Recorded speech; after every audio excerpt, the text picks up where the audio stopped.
የአሜሪካ መንግስት ኢኮኖሚስት ያወጣው ነገር አለ ትንሽ አነጋጋሪ ሆኖ ወጥቷል።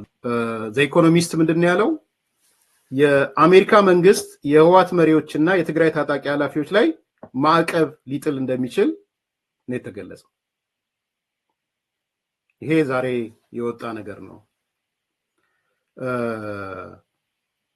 አሜሪካ በኢትዮጵያ ችግር በበዛበት ትግራይ ክልል ውስጥ ባለው ገዢ ፓርቲና የጸጥታ ኃይሎች ላይ ማዕቀብ ልትጥል ትችላለች።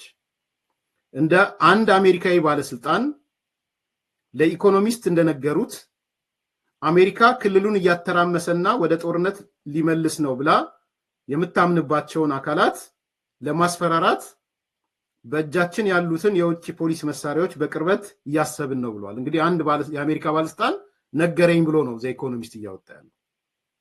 ዘን ምንድነው እያለ ያለው? ማስጠንቀቂያው የመጣው በመጋቢት ወር የትግራይ ታጣቂ ኃይሎች ያደረጉት መፈንቅለ መንግስት ሙከራ በክልሉ ያለውን ውጥረት በከፍተኛ ሁኔታ ካባባሰና በኢትዮጵያና በጎረቤት ኤርትራ መካከል የጦርነት አደጋ ከተፈጠረ በኋላ ነው። የኢትዮጵያው ጠቅላይ ሚኒስትር አብይ አህመድ በኤርትራ ቀይ ባህር ዳርቻ ላይ የባህር ኃይል ጣቢያ ይፈልጋሉ። ነገር ግን በሁለቱ ሀገሮች መካከል የሚደረግ ማንኛውም ግጭት በእርግጠኝነት ትግራይን ያጠቃልላል። የአሜሪካ መንግስት በትግራይ ገዢ ፓርቲ ውስጥ ያሉ አክራሪ አንጃዎች የጠቅላይ ሚኒስትር አብይን መንግስት ለመገልበጥ ከኤርትራ ጋር ጥምረት ለመመስረት እንደሞከሩ ያምናል የሚል ዛሬ ኢኮኖሚስት ያወጣው ሪፖርት ነው። ሰው ምንድነው እየነገረን ያለው? የአሜሪካ መንግስት አንድ ባለስልጣን ነገረኝ ነው እያለ ያለው። ምንድነው ነገረኝ እያለ ያለው? የአሜሪካ መንግስቱ ባለስልጣኖች ቀጠናውን ለማመስ ለማወክ እየተንቀሳቀሱ ያሉ የደብረ ጽዮን ቡድኖች አሉ እና እዛ ውስጥ ያሉ ታጣቂዎች አሉ ነው፣ ጀነራሎቹ ማለት ነው። ይሄ ቡድን መፈንቅለ መንግስትም አድርጓል፣ መፈንቅለ መንግስት አድርጓል ክልል ውስጥ ወይም የመፈንቅለ መንግስት ሙከራዎች አድርጓል። ካደረገ በኋላ ዲስቴብላይዝ ሊያደርግ ነው አካባቢውን። አሜሪካ መንግስት እሱን ታምናለች። ስለዚህ ይሄንን ዲስቴብላይዝ የሚያደርግ አካል እና የጦር አዛዦቹን ቲፒኤልኤፍን ጨምሮ ማዕቀብ ልንጥል ነው። አንዱ ሐሳብ እሱ ነው። ሁለተኛው ሐሳብ ግን እነዚህ ሃርድኮሮች፣ እነዚህ ራዲካሎች፣ እነዚህ ጽንፈኞች እነ ደብረ ጽዮን እና ጀነራሎቹ ማለት ነው ከኤርትራ መንግስት ጋር እንደሚሰሩ የአሜሪካ መንግስት ያምናል ነው እያለ ያለው። አሜሪካንስ ገቨርንመንት ቢሊቭ ዛት ብሎ ነው የሚቀጥለው። ስለዚህ በአሜሪካ መንግስት እሳቤ ውስጥ የደብረ ጽዮን ቡድን በአንድ በኩል ሃርድኮር ነው፣ አክራሪ ነው። በሌላ በኩል መፈንቅለ መንግስት የፈጸመ አካል ነው ወይም መፈጸም ላይ ያልነበረ ነው። በሌላ በኩል ቀጠናውን ከሚያምሱት ሰዎች አንዱ ነው። በሌላ በኩል ከኤርትራ ጋር ግንኙነት ፈጥሮ የኢትዮጵያ መንግስት ለመጣል የሚንቀሳቀስ ነው። በጣም ብዙ ድምር ውጤቶች ነው እዚህ ጋር ያሉት። ይሄ ለአሜሪካ መንግስት እሳቤ ከሆነ ምንድነው እያለ ያለው? ማዕቀብ እንጥላለን ነው። አይዶን ነው እንግዲህ በግለሰብ ደረጃ ደብረጽዮን ምን ሀብት አለው፣ ጀነራሎቹ ምን ሀብት አላቸው አላውቅም። እንደሚኖራቸው ኤክስፔክት አደርጋለሁ። ምን ያህል አፌክት ያደርጋቸዋል ሀብታቸውን ወይም ሌሎ ነገሮቻቸውን ፋይናንሻል እንቅስቃሴያቸውን ማገድ፣ ምናልባት ውጭ ሀገር ያላቸውን እዚህ ኤሚሬት ምናምን ያላቸውን ሀብቶች ሊያግዱ የሚችሉበት እድል ሊኖር ይችላል። ግን ፖለቲካው ነው እዚህ ጋር ትልቁ ነገር። እዚህ ጋር ያለው አርጩሜው ነው ትልቁ ነገር። አሜሪካ መንግስት እነ ደብረ ጽዮንን የሚያይበት አንግል ነው ትልቁ ነገር። እንዴት ነው የሚመለከታቸው? የአሜሪካ መንግስት እንዴት ነው የሚያያቸው? እነዚህን ሰዎች የሚያያቸው በቀጠናውን አዋኪ አድርጎ ነው የሚያያቸው። እነዚህን ሰዎች እንዴት ነው የሚያያቸው? ከሻቢያ ጋር ጥምረት ፈጥረው የኢትዮጵያ መንግስት ሊገለብጡ እንደሚያሴሩ ነው የሚያያቸው። እነዚህን እንዴት ነው የሚያያቸው? እንደ መፈንቅለ መንግስት ፈጻሚ ነው የሚያያቸው። እነ ደብረ ጽዮንና ጀነራሎቹን ማለት እዛ ዙሪያ ያሉትን። ይሄ ለኢትዮጵያ መንግስት እና ለነጌታቸው ረዳ ፖዚቲቭ ነው። በተለይ ለጌታቸው ረዳ ፖዚቲቭ ነው። ለነ ደብረ ጽዮን አደጋ ነው። ዝም ብለው አሜሪካ ናት ቅርቃር ኢኮኖሚስት ነው መጽሔቱም ዝም ብሎ አይደለም። ባለስልጣን ነገረኝ ሲልም ዝም ብሎ ተራ ባለስልጣን አይደለም የሚነግረው። እኔ ጠረጥራለሁ ከማክሮን ጋር ጠቅላይ ሚኒስትሩ ሲነጋገሩ ምንድነው የተነጋገሩት?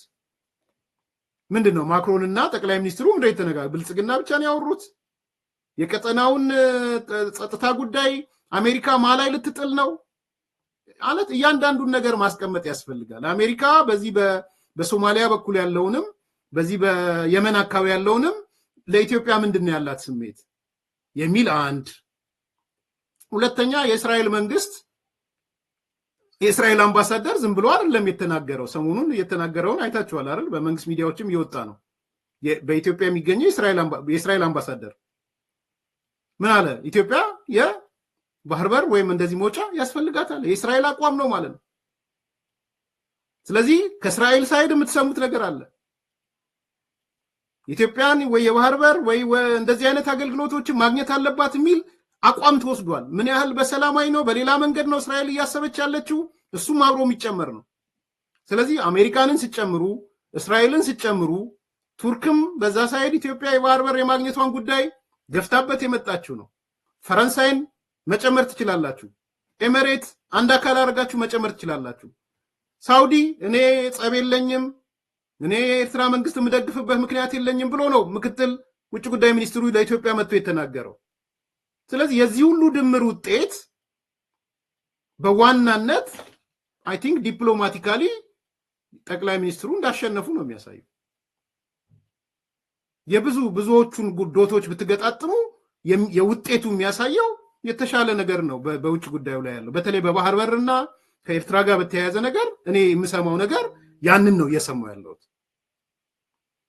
ስለዚህ ዛሬ ለደብረጽዮን መርዶ ነው የሚመስለኝ፣ ለጀነራሎቹ መርዶ ነው የሚመስለኝ። ወጥተው እኔም ያለኝ ሀብት የለም ብለው እንዳይጽፉና እንዳያሳፍሩ፣ እኔም ያለኝ ሀብት ካለ ይውሰዱት ምናምን እንዳይሉ። ዳት ኖት ፖለቲካ ነው እዚህ ጋር ያለ። የአሜሪካ መንግስት ሊጠቁም የፈለገው ነገር ከእናንተ ጋር አይደለንም፣ ንብረት አላችሁ የላችሁም አይደለም።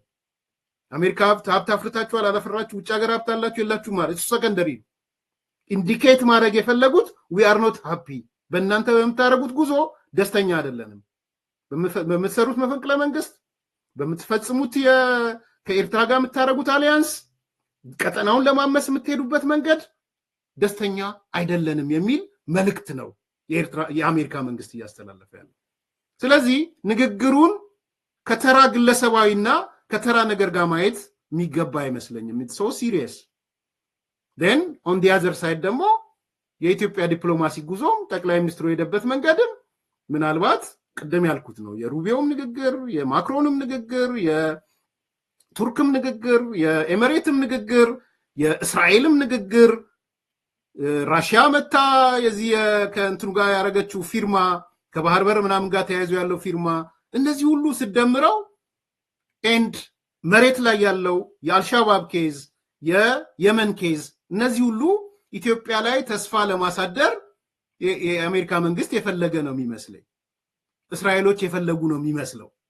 ያ ደግሞ ኢንፌቨር ኦፍ አሁን ያለው ገቨርንመንት ነው እየሆነ ያለው።